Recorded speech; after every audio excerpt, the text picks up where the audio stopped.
Well, the inflation conversation just got really, really interesting, with the Bank of Canada basically brushing off any sort of inflationary concerns, while at the same time, lumber prices are crashing by up to 30%. And I'm going to talk about what this all means to you and what this means with respect to interest rates and the outlook going forward. But before we get into it, do me that favor, hit that subscribe button, hit that notification bell, please hit that like button so more people like you can see this video. And don't forget about our race to 25,000 subscribers. That's right, we're giving away $5,000 when we hit 25,000 subscribers to somebody to put towards an RASP, a TFSA, or just to simply pay off their mortgage. It's free, it's easy, all you have to do is subscribe. It's definitely worth it. The definitive guide on how to manage your credit, product, penalty, price in that order. It's never been more important to get your mortgage right.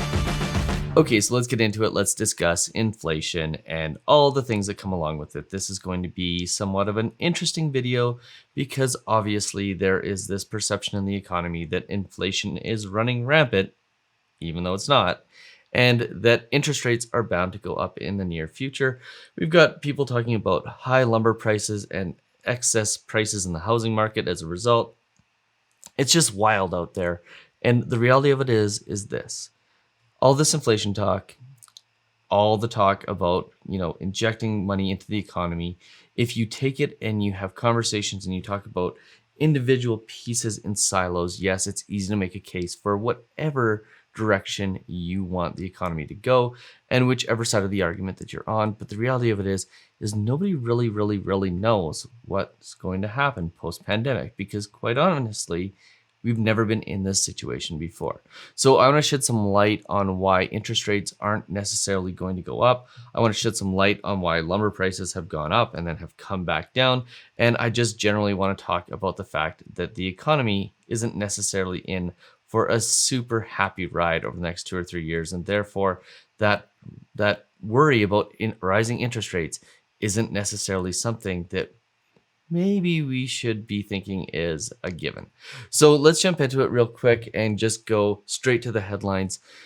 As always, using BNN Bloomberg. I wish I could find a better source, but I can't. This seems to be the place where the best coverage always seems to happen. And we're looking at the headline, Bank of Canada brushes off temporary spike in inflation. So seems to be a trend. Anytime the Bank of Canada gives a policy announcement, the following day they give some sort of speech to some sort of organization, and they talk about the broader impacts in the economy and shed a little bit more light into what their thinking is. And in today's interview, in today's speech that they gave, basically the Bank of Canada brushed off any sort of worries about inflation. Tim Lane, deputy governor, said in a speech that they are not necessarily worried about the pickup in inflation. And, it's really interesting because without going into great detail on this article, basically what they're saying is that they aren't overly concerned with respect to the increases in housing prices. They aren't overly concerned with respect to increases in inflation. And the reason why is because they've basically got this crazy balancing act that they have to play. So on the one hand, they're trying to basically say, inflation is running rampant, but it's not. So don't worry about it, because what they don't want is they don't want people to price in the expectation that interest rates are going to go up and to stop spending money and basically stop the economic growth that will lead to us getting back to normal. But on the other hand, they've got this crazy other side of the balancing act where they don't want to say that, the indicators aren't necessarily where they thought they would be, and that there's a really good chance that we aren't going to see the growth in the economy that was really expected. So, it's really an interesting conversation around all this, because the balancing act is they need to provide confidence to the market while at the same time not getting too overconfident about or underconfident about what's actually going on. So it's really trying to maintain the status quo, maintain the growth without doing anything that adversely affects the market in a downward way or adversely affects it in an upward way. And I want to go and show you a couple other articles and a couple other topics, because one of the things that is on the minds of Canadians, and we see it in the comment section of the YouTube channel, is that there's this belief that as prices for things have gone up, that is a clear indication that the injection of money into the economy is causing inflation.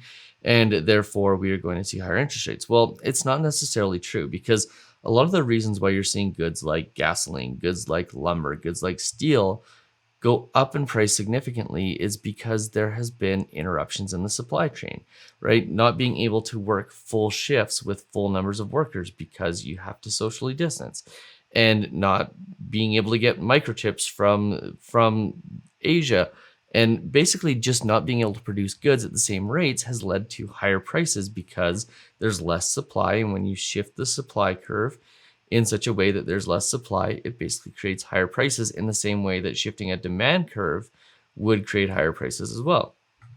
So basically what's happened is this, is we have these artificially higher prices, and everyone's been looking at lumber prices and saying, well, that's an indication that we are going to be in an inflationary period and prices of everything have gone up. And if you go and take a look, this is a article from Better Dwelling, and the headline is lumber prices are crashing at 30% below peak and forecast to fall further.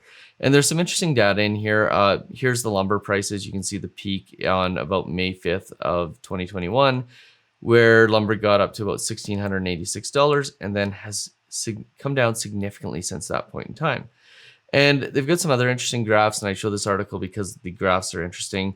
They've got some information from BMO with respect to the forecast.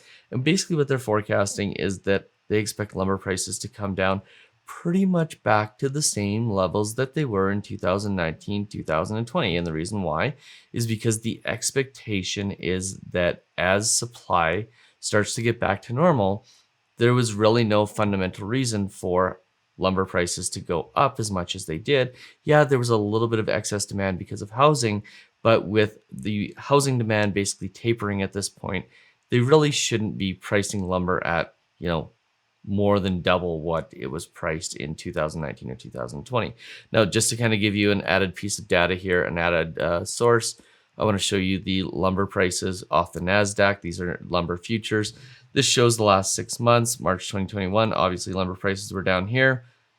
May 5th, same sort of data. May 10th, actually, in this case, where the lumber prices get really high and then coming back down. So this isn't just Better Homes and Dwelling that is making up data. The reality of it is that lumber prices have come down by 30%, and the reason why is because supply is getting back online, and supply will get back online in things like gasoline and microchips and other things that are in short supply right now in the coming months. And my guess on this, and again, as an economist, you can predict just normal growth, and you can do better than the best economists in the country, the best economists in the world. But I will give you my prediction on this. My guess is that in 2022, we may be paying not just the same for most goods, but we may end up paying less for a lot of the goods that have gone up in value in 2021. So, I think it's a really interesting conversation around inflation here. And I think the takeaway is this, is yes, there's these baseline months from April and May of last year where prices of goods went down substantially. And in April and May of this year, we're seeing the values and the prices come way up. But a lot of that is less to do with injecting money into the economy. It is more to do with the simple fact that supply has been interrupted. And we still see not as many people working. The economy is not at full capacity because employment's not at full capacity. And therefore, we're probably not in as an inflationary environment as we think we are.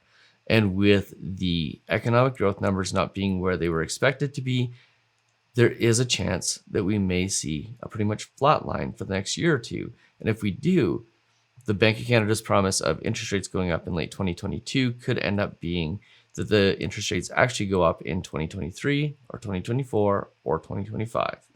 There could be a very long run of very, very, very low interest rates. Now, the opposite could happen. Interest rates could go up really quickly if inflation turns out to be something that is a worry. But at this point, the reality is this. We just don't know what's going to happen. It's going to take months for us to filter out what this year looks like compared to last year. And it's going to take a long time for us to really get any sort of handle on what's actually happening in the economy. So the reality of it is this. If you're in the market to buy a home, what I always say is buy a home at your earliest possible opportunity. Whether you buy at the top of the market or the bottom of the market right now, doesn't matter 25 years down the road. It's just a blip on the radar. Buy at your earliest opportunity, because then you won't get priced out of the market. And on top of that, even if you buy at the top, 25 years from now, it doesn't really make a difference. But at least you know that you were able to buy it when you were first able to buy it, and therefore able to pay it off at the earliest age that you possibly can. And that's really what matters. Ultimately, buying at low interest rates right now and getting the longest runway we can get at low interest rates, the sooner the better, obviously gives you an opportunity to pay off the mortgage faster. The overall cost of buying that home, if you can purchase it at lower interest rates, is going to be significantly lower, even if you buy it at a higher nominal cost. So you buy the house for a higher amount than you would have rather done it at, but you pay a lower interest rate for longer. There's a really good chance you can reduce your overall cost of borrowing and therefore your overall cost of buying a home. So if you found this video useful, do me that favor, hit that subscribe button, hit that notification bell, please hit that like button so more people like you can see this video. And don't forget about our race to 25,000 subscribers. I sincerely hope that you, yes you, person on the other side of the screen, I sincerely hope that you are the winner, but you have to subscribe to enter.